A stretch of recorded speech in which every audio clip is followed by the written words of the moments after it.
Beaucoup de chrétiens pensent qu'ils luttent contre les ténèbres de la bonne façon, mais sans s'en rendre compte, ils laissent des portes ouvertes à encore plus d'attaques. Et vous, avez-vous déjà ressenti que plus vous priez, plus votre vie semble s'effondrer? Des problèmes inattendus, des maladies, des crises qui surgissent de nulle part. Aujourd'hui, je vais vous montrer l'erreur qui détruit tant de vies et révéler la stratégie biblique pour un combat spirituel véritable et efficace. Oubliez les formules vides, vous allez comprendre comment vous protéger, comment remporter vos batailles et comment vivre la paix que Dieu a promise.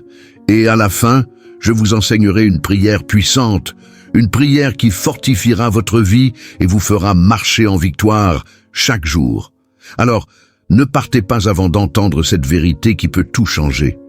Mes bien-aimés, dites-moi en commentaire, comment combattez-vous spirituellement aujourd'hui? Grandissons ensemble dans cette marche de foi. N'oubliez pas de vous abonner à la chaîne pour d'autres messages qui transforment et partagez cette vidéo avec quelqu'un qui a besoin d'entendre cette vérité. Imaginez un soldat partant en guerre, sans armes adaptées, sans entraînement, sans stratégie claire. Il peut avoir du courage, mais sur le champ de bataille, cela ne suffit pas. Il ne tiendra pas longtemps. Maintenant, réfléchissez. Combien de chrétiens, aujourd'hui, font exactement la même chose dans la guerre spirituelle? Beaucoup pensent que, pour vaincre les attaques de l'ennemi, il faut crier, déclarer, monter sur des montagnes, verser de l'huile partout et lier Satan. Ils se lancent dans la bataille avec toute leur force. Mais au lieu de voir des changements, ils réalisent que leurs problèmes ne font qu'empirer. Combien de fois avez-vous entendu des histoires de personnes qui, après avoir prié avec ferveur contre les ténèbres, ont fait face à des épreuves encore plus dures? Maladies soudaines, crises financières, conflits familiaux inexplicables. Pourquoi cela arrive-t-il? Parce que ce n'est pas notre agitation qui fait fuir l'ennemi, c'est notre position devant Dieu. La vérité, c'est que 90% des attaques spirituelles surviennent lorsque nous entrons en combat, sans être dirigés par le Saint-Esprit. Quand nous agissons sous l'impulsion, sans discernement, nous devenons des cibles faciles. Jésus nous a laissé un principe puissant dans Luc 10, 20. Ne vous réjouissez pas de ce que les esprits vous sont soumis, mais réjouissez-vous de ce que vos noms sont inscrits dans le ciel. Cela signifie que la plus grande victoire ne réside pas dans le fait d'affronter directement l'ennemi, mais dans le fait de demeurer ferme dans la présence de Dieu. Le véritable combat spirituel, ce n'est pas courir après le diable, c'est fortifier sa communion avec le Seigneur. Et quand vous comprenez cela, votre posture dans la bataille change, et c'est là que commence la véritable victoire. Si la mauvaise approche met tant de chrétiens en danger, alors quelle est la véritable stratégie biblique pour remporter la bataille spirituelle? Jésus passait-il son temps à réprimander les démons, à confronter directement les ténèbres? Non, le but de son ministère n'était pas de traquer les esprits mauvais, mais de guérir les malades, d'enseigner sur le royaume et de libérer les âmes par le pouvoir de la vérité. Il savait que la véritable transformation venait de la lumière, et non d'une simple tentative d'expulser l'obscurité. Un exemple puissant de cela se trouve dans Actes 8, versets 5 à 8. L'histoire de Philippe en Samarie. Il arrive dans une ville plongée dans l'oppression spirituelle, mais sa stratégie n'est pas de lier les forces du mal dans les airs. Il prêche l'évangile, guérit les malades, apporte la délivrance aux âmes. Et le résultat? Toute la ville est transformée. L'impact du royaume de Dieu repousse naturellement les ténèbres, sans rituel bruyant, sans affrontement direct. Alors, avons-nous mal interprété la bataille spirituelle? Paul nous donne une réponse claire dans Éphésiens 6, versets 10 et 11. Fortifiez-vous dans le Seigneur et dans sa force toute puissante. Revêtez-vous de l'armure de Dieu, afin de pouvoir tenir ferme contre les manœuvres du diable. Autrement dit, Le véritable combat ne commence pas par des déclarations agressives contre l'ennemi, mais par une position ferme en Dieu. Se revêtir de l'armure spirituelle, c'est fortifier sa foi, marcher dans la justice, chercher la vérité et garder la paix dans son cœur. La victoire ne revient pas à celui qui crie le plus fort, mais à celui qui est préparé et protégé par les armes de Dieu. Si vous voulez mener la bataille spirituelle de la bonne manière, vous devez comprendre que la victoire ne repose pas sur la force des mots, mais sur la position de votre cœur devant Dieu.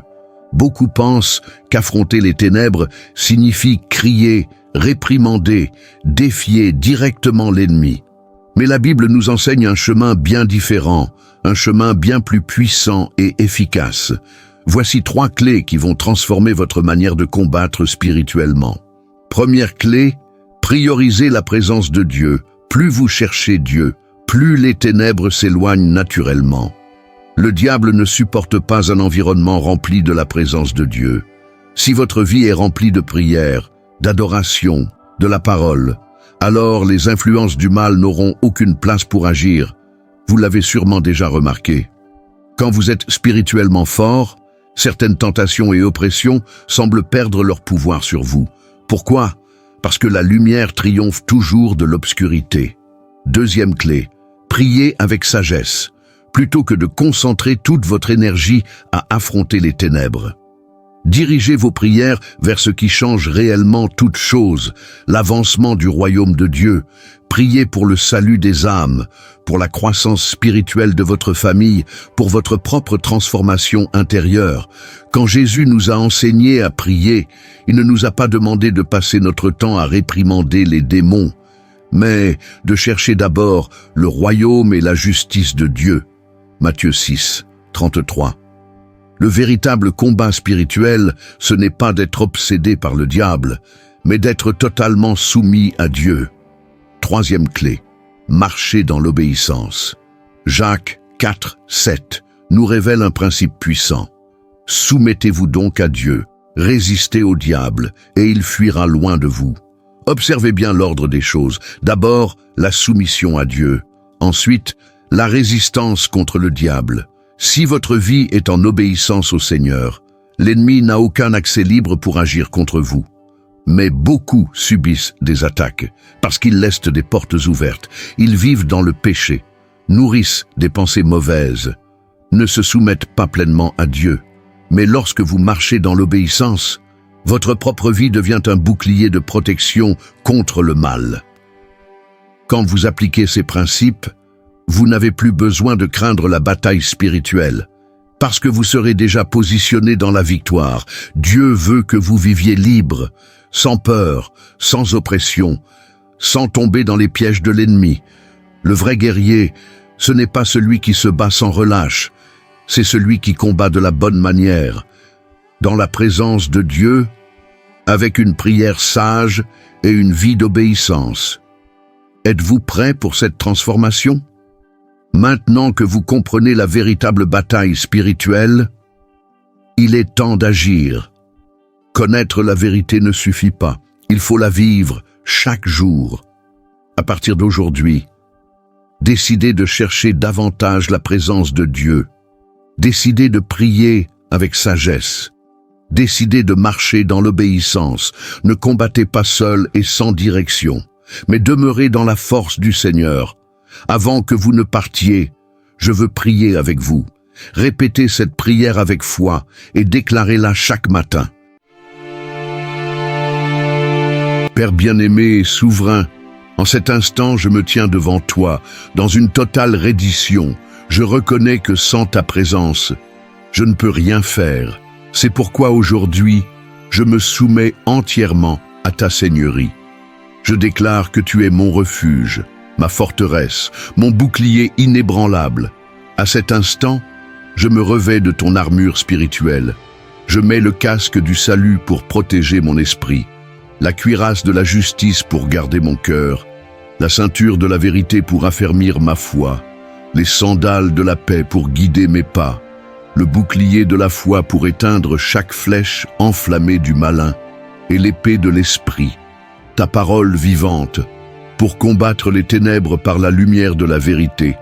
Seigneur, je choisis de placer ma confiance en toi, et non en ma propre force. Je sais que de nombreuses batailles surgiront sur mon chemin, mais en toi, je suis plus que vainqueur. Aucune arme forgée contre moi ne prospérera, car je suis gardé par tes mains puissantes. Délivre-moi des pièges de l'ennemi, des embûches invisibles qui tentent de m'éloigner de ton dessein. Ferme toutes les portes que le malin essaie d'ouvrir dans ma vie, et fortifie-moi pour résister aux tentations et aux illusions de ce monde.